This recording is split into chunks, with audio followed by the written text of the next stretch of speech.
Se você ligar a televisão agora, vai ouvir os mesmos nomes de sempre. Ucrânia, Gaza, Israel, Rússia. As mesmas imagens, as mesmas palavras, as mesmas lágrimas repetidas como uma peça ensaiada.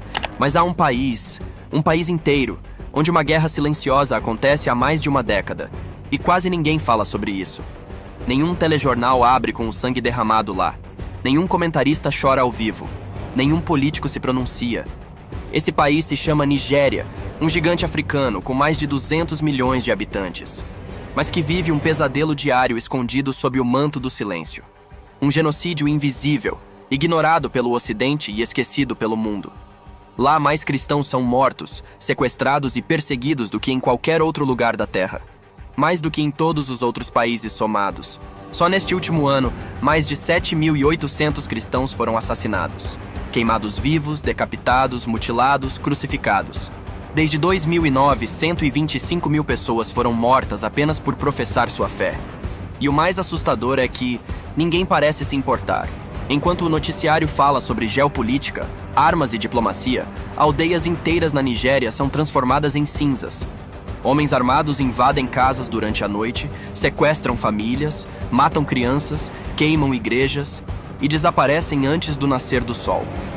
As ruas ficam cobertas de fumaça e silêncio. E no dia seguinte tudo recomeça. Os números são quase impossíveis de acreditar. 35 pessoas assassinadas por dia, em média. Mais de 19 mil igrejas destruídas. Mais de 10 mil escolas cristãs queimadas. Famílias inteiras fugindo pelas estradas, levando apenas o corpo e a fé. Os assassinos pertencem a grupos jihadistas. Nomes que o Ocidente prefere esquecer. Boko Haram, ISIS da África Ocidental, Ansaru. Homens armados, cobertos com lenços pretos, que dizem lutar por Deus, mas que parecem servir apenas à morte. Eles entram nas aldeias à noite, gritando versos sagrados enquanto espalham fogo e terror. Levam as mulheres, matam os homens e deixam um recado simples. Vocês não têm o direito de existir aqui. E o mundo? O mundo finge que não vê. Não há comoção, não há manchete, não há indignação. O genocídio dos cristãos africanos não é assunto que rende audiência. Mas há algo ainda mais perturbador do que o silêncio da mídia. É o silêncio das pessoas. O silêncio daqueles que, talvez, já se acostumaram com a ideia de que o sofrimento africano é natural. Como se o continente tivesse sido condenado a sofrer. E pronto. E, no entanto, em meio ao horror, há histórias que desafiam a lógica. Um homem, morador de uma vila no norte da Nigéria, contou: eles queimaram minha casa, mataram minha esposa, levaram meus filhos. Eu fiquei sozinho, com a roupa do corpo. Mas no domingo seguinte fui à igreja. Porque se eu perder a fé, eles vencem. Esse é o tipo de fé que o mundo não entende. Uma fé que resiste às balas, ao fogo, à dor. Uma fé que se recusa a morrer, mesmo quando tudo ao redor já morreu. E o governo nigeriano diz que tudo isso é desinformação, que não há perseguição, que são apenas conflitos locais. Mas as aldeias queimadas, as igrejas em ruínas, as famílias destruídas, contam uma história bem diferente. O norte da Nigéria vive sob a sombra da lei da Sharia, uma forma extrema de governo religioso. Lá, ser cristão é quase um ato de suicídio. Muitos precisam esconder símbolos religiosos. Outros mudam de cidade para não serem caçados. Há padres que celebram missa em cavernas, freiras que caminham quilômetros apenas para entregar um pouco de pão e oração a quem ainda tem coragem de acreditar. E mesmo assim não param. Mesmo sabendo que podem morrer a qualquer instante, eles continuam. É como se quanto mais perseguidos, mais fortes se tornassem. Como se cada gota de sangue fosse uma semente. E em vez de medo, germinasse fé. Mas enquanto o sangue corre nas vilas africanas no Ocidente, algo estranho acontece. A perseguição muda de forma. Ela deixa de ser com armas e fogo e passa a ser com leis, sarcasmos e desprezo.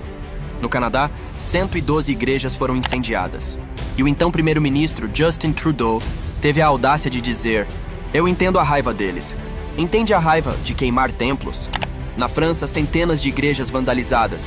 Nos Estados Unidos, o número de atentados contra locais de culto cresce a cada ano. E o que a sociedade faz? Nada. Ignora.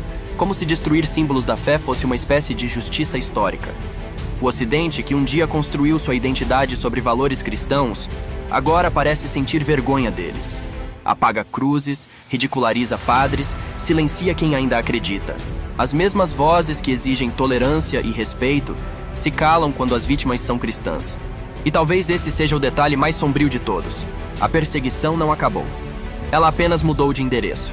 Enquanto isso, em países como o Irã ou a Arábia Saudita, possuir uma Bíblia é crime.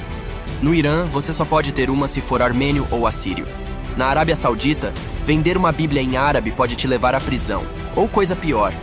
E o mundo civilizado continua calado. Afinal, são parceiros comerciais. Melhor não incomodar. A verdade é dura. O sofrimento dos cristãos não é lucrativo.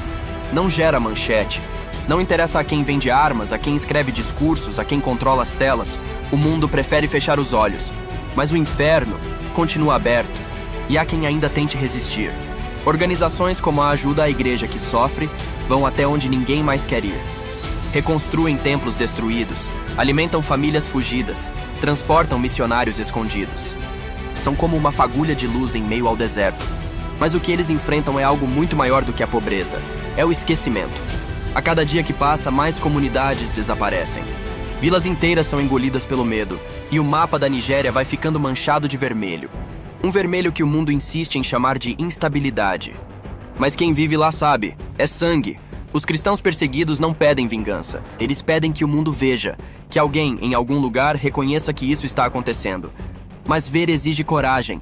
E o Ocidente, hoje, prefere o conforto da cegueira. Vivemos em um tempo em que a dor virou conteúdo, a guerra virou entretenimento e a fé virou piada. Enquanto a Nigéria se desfaz em cinzas, as redes sociais discutem o novo filme da moda, a nova série, a nova polêmica fabricada do dia. A vida real acontece fora das telas, mas as telas já decidiram o que importa. E vidas africanas não importam. E ainda assim, todos os dias, milhares de nigerianos acordam e rezam. Rezando para sobreviver, rezando para não serem os próximos, rezando por um milagre que o mundo não quer conceder. É difícil entender a fé quando ela se transforma em resistência. Mas talvez seja exatamente isso que ela sempre foi. Uma forma de dizer não à escuridão.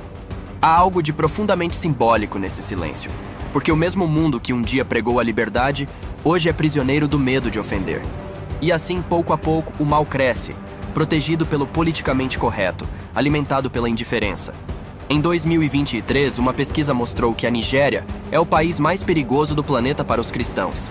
Mas você não vai ver isso no noticiário, porque para a mídia, o sofrimento só importa quando serve a uma narrativa. E o martírio dos cristãos africanos não serve a ninguém.